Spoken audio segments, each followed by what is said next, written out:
But wait, are there people who don't really like catfish stew? Like, why? Is it because it breaks whenever I add it to your stew? Okay, let me show you how to make your catfish stew and your catfish won't break at all. First, you're going to start by washing your catfish neatly. I seasoned with some salt, seasoning powder, dry pepper, Cameroon pepper. I used the fresh one. You can use the ginger and garlic powder if you want to mix properly. Then I'm going to add it to my air fryer and leave it to start frying using the baking option. This is going to harden the fish so it doesn't break in the stew. Now I'm going to start frying the stew. I added some vegetable oil.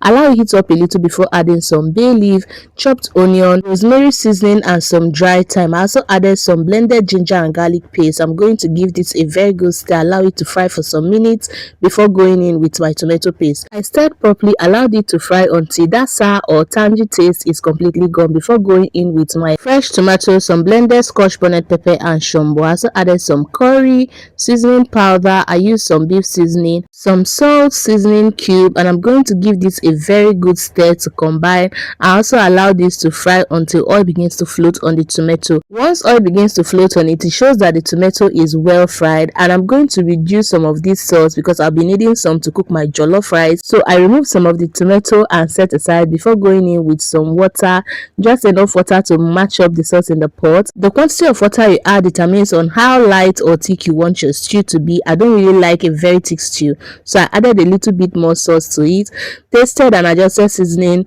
with some seasoning cube and salt. Please, when adjusting your seasoning, remember that your fish in the air fryer is already seasoned. So I tasted and everything was good, then I went in with the fish.